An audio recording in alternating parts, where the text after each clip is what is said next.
A couple of months back, I made a video discussing what I consider to be the most disturbing scene in classic Doctor Who ever. A harrowing mix of emotional despair and body horror, which gave me the chills no end when I was a child. And I thought I would continue this theme of classic Doctor Who being dark by talking about what I consider the grimmest, the darkest classic Doctor Who serial of all time. And I've got to be kind of careful here because this is a sort of personal topic. I mean, surely we all have a different one, right? Personally, I love the gothic nuances of the Philip Hinchcliffe, Tom Baker era in stories such as The Brain of Morbius, etc.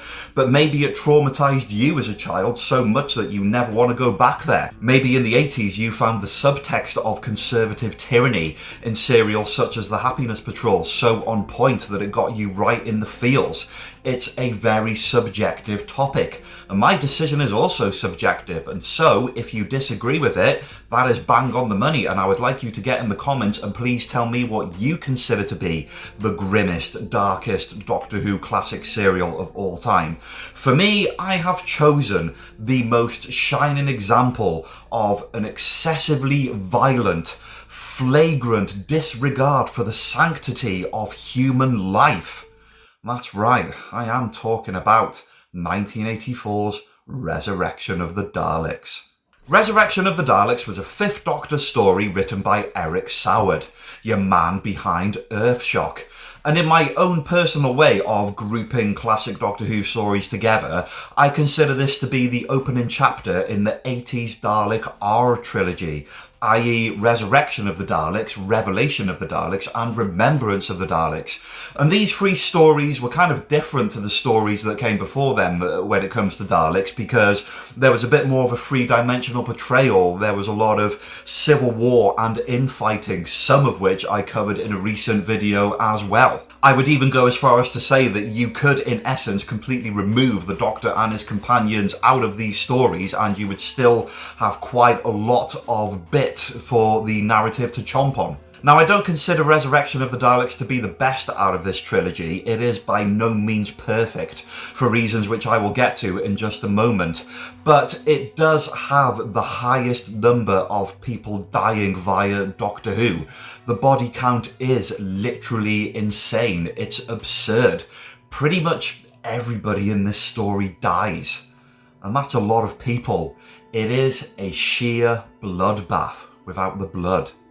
And for that reason, I feel compelled to provide some kind of content warning before I go any further, because this story does contain themes of violence, bodily disfigurement, and people dressed as real-life British policemen branding what appear to be semi-automatic rifles and killing people with those rifles.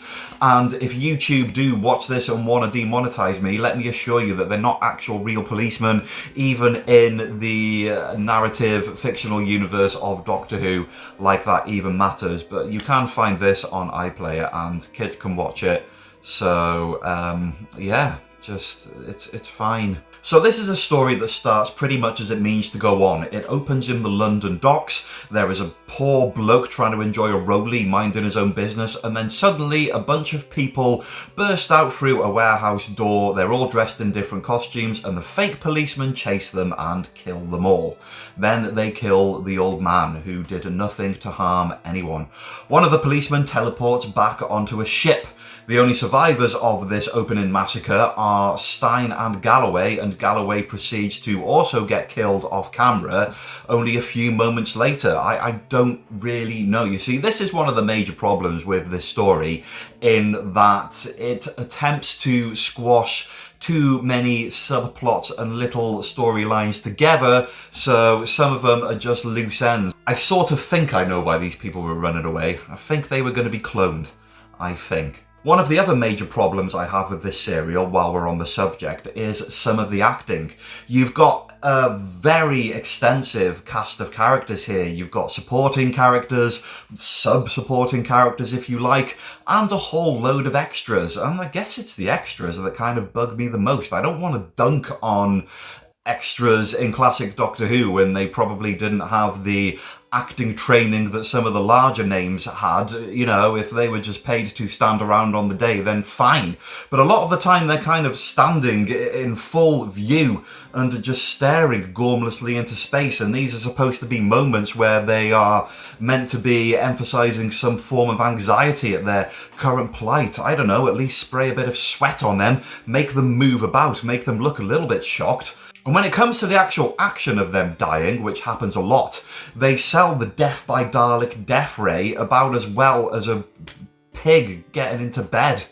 It's just not very convincing, and it kind of detracts from what is supposed to be a much darker and grimmer spectacle. But going back to the good stuff, the plot bits that do work actually work really well. I mean, there are some narratives of certain characters that are actually really tight and really interesting and quite cleverly interwoven with the dreams and desires of other characters. So them alone, isolated, make for a very good story. You've just got to wade through the murk of everything else to get to appreciate it. So you've essentially got three different factions at play here. You've got the Doctor, Tegan and Turlough, who are tumbling through a time corridor against their will. They'll be fine. You have the villains, who are largely comprised of human Dalek troops who presumably have been hired out as some form of mercenary band to dress up in these rather fashionable Dalek-style helmets to do their part in liberating the Dalek army and their creator Davros. There's a lot of infighting and problematic relationships going on within these villains, as we will get to in a bit, and those by themselves are pretty cool. And then you've got the third lot, the fodder. You see, following the events of the Mavellan War and the defeat of the Daleks, Davros has been imprisoned on what must be the crappiest prison ship in the history of crap prison ships. Everything is a mess, nothing works, and the only way that you can open a door is by kicking it. Come on! Come on, come on! And this is where we get introduced to the character Mercer, who is a kind of inspector, if you like. He is absolutely outraged by the shambolic conditions of this ship and the foolhardy practices of the captain, who is supposed to be running a vessel containing the galaxy's most dangerous war criminal. He tries to liaise with Chief Medical Officer Styles, who really does not want to be here. Good luck getting anything out of her rather than a grumpy, sarcastic response. They visit the bridge, at which point they realise that this ship has been visited by an unknown vessel. I mean, whatever this vessel is, hopefully it's harmless. After all, they are woefully unprepared. Their weapons don't work, they have no real way of defending themselves, and... oh, look, lasers. I sure hope the captain's okay. Where's the captain? Dead, along with half the crew. God, okay. Maybe not then. So this is where the slaughter begins. The Daleks and the Dalek troopers skirmish this ship. They burst in through a door, and there's a bit of a firefight where there's casualties on both sides. I mean, I'll say this much, it does keep a sense of balance. There's as many villains getting killed in this piece as there are non-villains. So the Daleks and the troops retreat after the two front Daleks get blown up. I like the gore effects of the Daleks. Very cool indeed. And this is where it gets really truly horrific, because then we go on to Lytton's plan, which involves just a tiny spray canister. And the canister releases gas into the air, which is instantly toxic and fatal to humans, and it's not enough that they would cough and die, they had to do that. Why? As if this wasn't grim enough. So this is Osborne and her friend. I can't look him in the eye, not now, not ever. And Osborne has been given special instruction to kill the prisoner should they be compromised, which they have. But the big red kill button on the bridge doesn't work, which means she has to go into the chamber herself. And there he is, Davros in a big blue fog, just sitting there like it ain't no thing. During Osborne's efforts to operate the manual controls to kill Davros, there is an exchange of dialogue which is... I've never been able to quite wrap my head around it. What's that smell? Well, it can't be the prisoner. Just what exactly are you implying? Anyway, in case you didn't already figure it out, if it's fun you're after, you've come to the wrong cereal. That's what the smell is. and it does that to him. So Osborn just puts him out of his misery, no questions asked.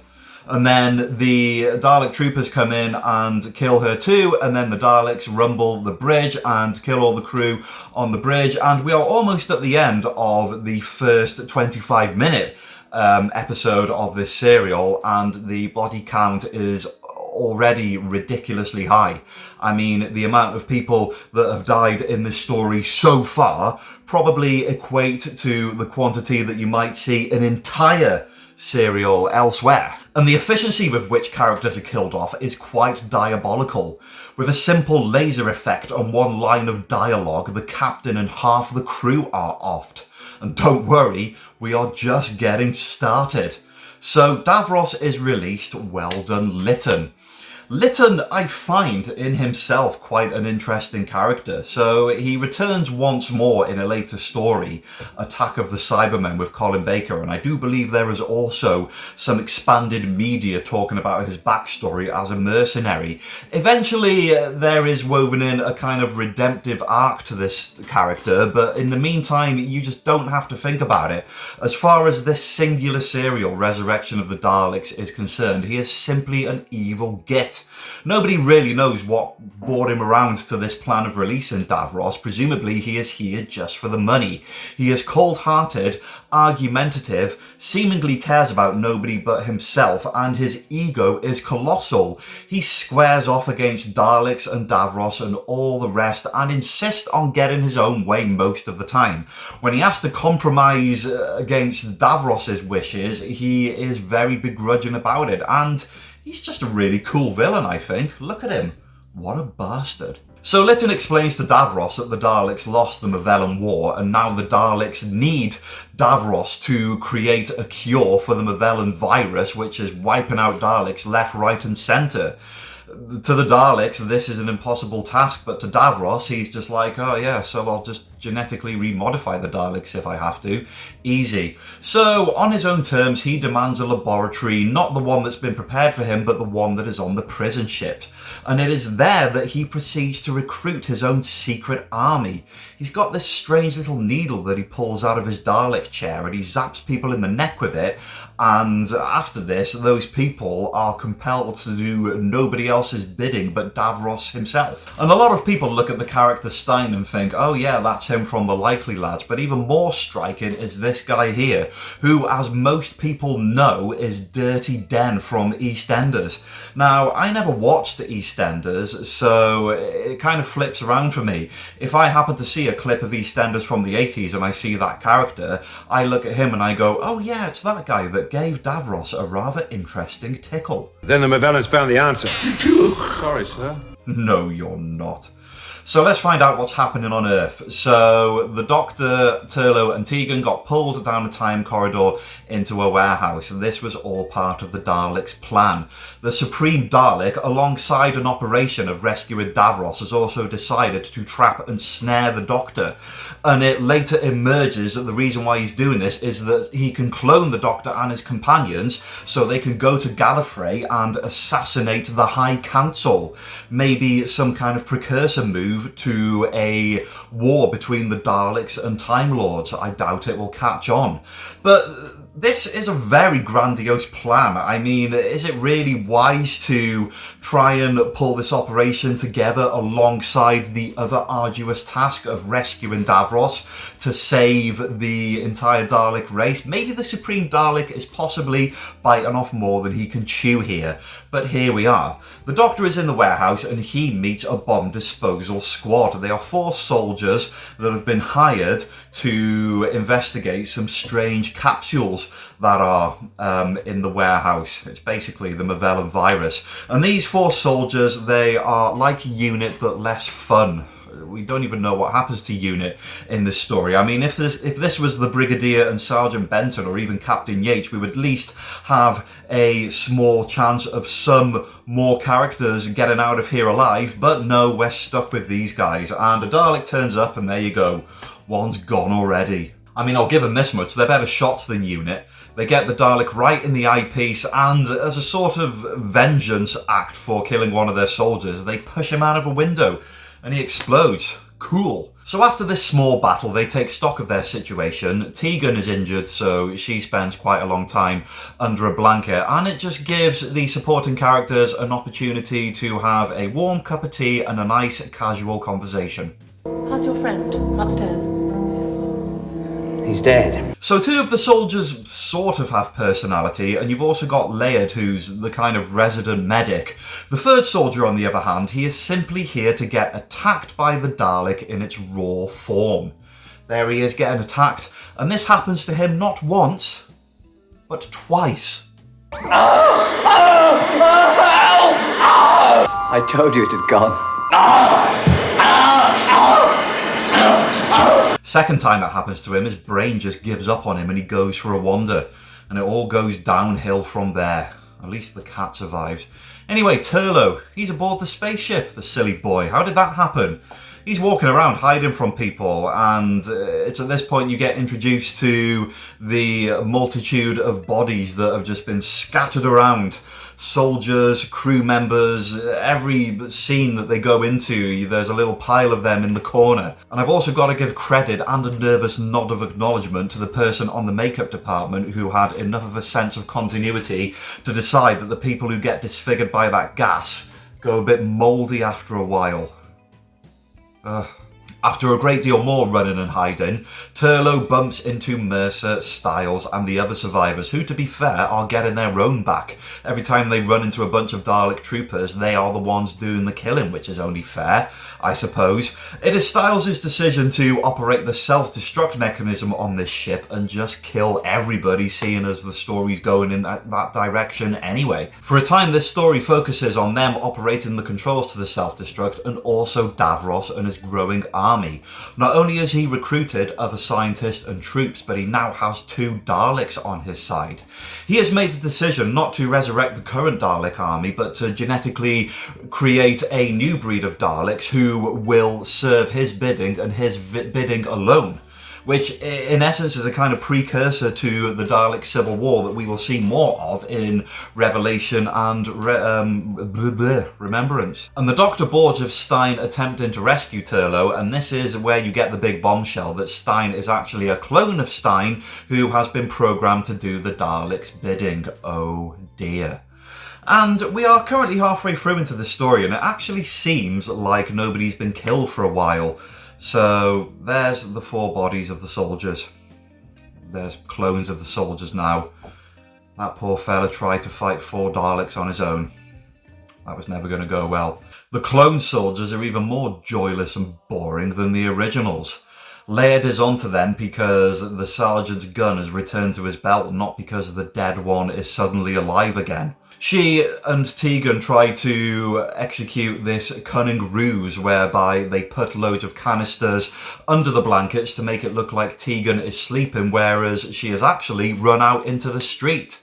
Boy, does that go well. And this is where this story and the carnage in this story gets really, really just... Tegan makes a run for it and tries to appeal to her local bobbies, except they're not her local bobbies, they are part of the problem, so she runs in the opposite direction, prompting her to appeal to a local metal detectorist who's just trying to have a nice time on the beach. Oh well, at least somebody survives. Oh, come on! So there's still plenty of people left to fight the good fight, except there's not. Styles and all her squaddies die before they have a chance to die, and to be honest, they were lucky to have survived as long as they did. Meanwhile, the Doctor has got a taste for it. He has decided that he's actually going to go and kill Davros. And this results in a somewhat iconic and brilliant scene where the Doctor is uncharacteristically holding a gun up to Davros's face, and they are squaring off verbally, giving Davros the opportunity to kind of beg for mercy on the grounds that he is going to create a new passionate race of Daleks, which the Doctor doesn't buy into. So Davros instead goes down the route of accusing the Doctor of being something of a hypocrite and a naive fool who doesn't really understand the true nature of the universe. He talks about various planets, and he says to the Doctor, name me one planet that isn't littered with atrocities. It is a universal way of life, and the Doctor responds by saying, which I do not accept, Brilliant dialogue, arguably the highlight of the entire serial in all seriousness. This is after they strap the Doctor to a bed and put him through the Wayback Machine so they can clone all his memories, at which point Stein kind of breaks through his programming and helps the Doctor, and here we are. But never mind about that, that's a plot point that doesn't go anywhere anymore, so we can just forget about that. Anyway, how's Mercer? He's still alive. Oh no, wait, he's dead. At this point, Stein, the clone who broke free of his Dalek programming, is the only supporting good guy left. I forgot about this character. She gets shot. And he decides to take on the mantle of new person to blow themselves up. The final act of this story is mainly centred around numerous battles in the warehouse, and the carnage here is absolutely stupid. Firstly, Davros' squaddies, aka 2 Daleks and some human troops, teleport to the warehouse to kill the clone soldiers controlled by the Supreme Dalek.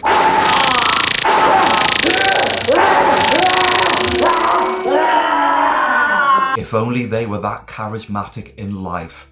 And then Lytton and a squad of soldiers are sent down to neutralise the Davros Daleks.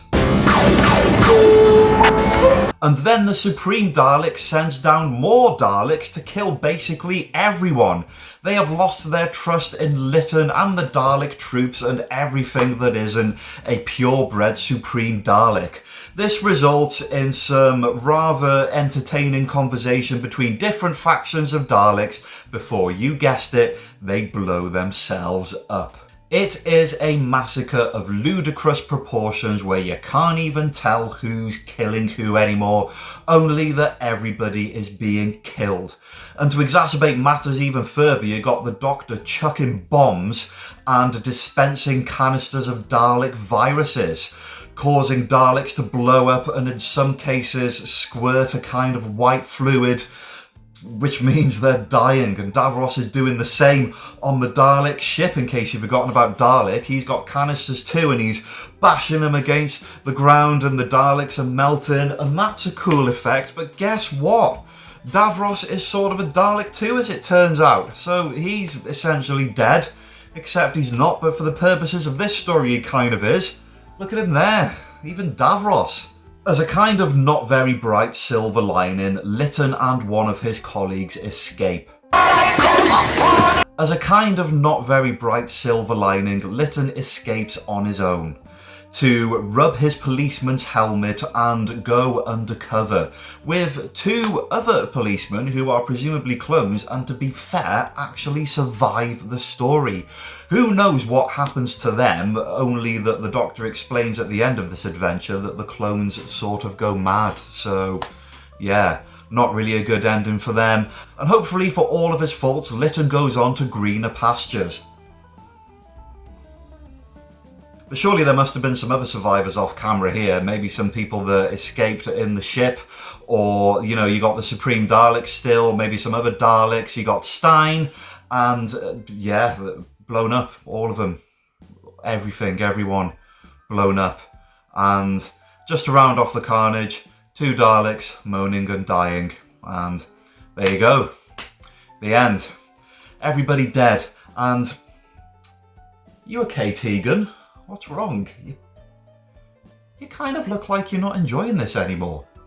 Tegan is so appalled by the downbeat, bloodthirsty narrative of this story that she no longer wants to travel with the Doctor.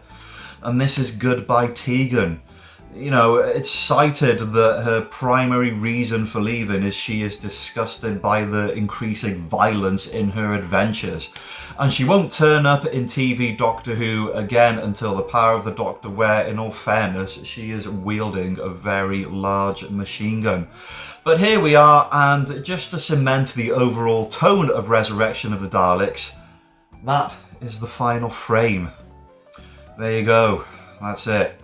The Doctor, Lytton, 2 clone soldiers, Turlough, and of course, yeah, the other person who survives this, who did absolutely nothing, who was here all along, that I didn't realise was here all along until my 40s. I watched this story so many times on VHS when I was a kid, and I had no clue, but on the TARDIS you've got Chameleon just lying there on the floor, presumably, who did absolutely nothing to save anyone at all.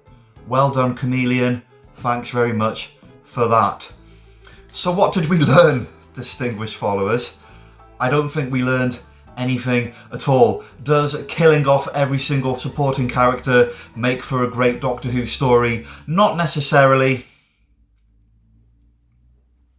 Anyway, if you want to check me out on social media, please visit my Blue Sky page at thechosenchimp.bsky.social, and you can also visit my Patreon and become a distinguished follower for just £1 a month. It is there that you can request your classic Doctor Who topic for coverage. I will mention your name in this video and your contribution will go towards making this channel a bigger, faster, smarter, better smelling place for all concerned. Thank you for watching this video and I appreciate you joining me on this, surely the grimmest of all Doctor Who stories. But never mind, this was actually part of a poll. I got you guys to vote for what I would do on a bank holiday weekend. My other choice was a review of The 10th Planet, the first ever Cybermen story. But unfortunately, I didn't do that. So I'm going to do it next week instead. I'll see you guys then. Please stay safe, and for the love of Pete and his world, have a good one. My light just collapsed when I said that. Excellent. What a fitting tribute.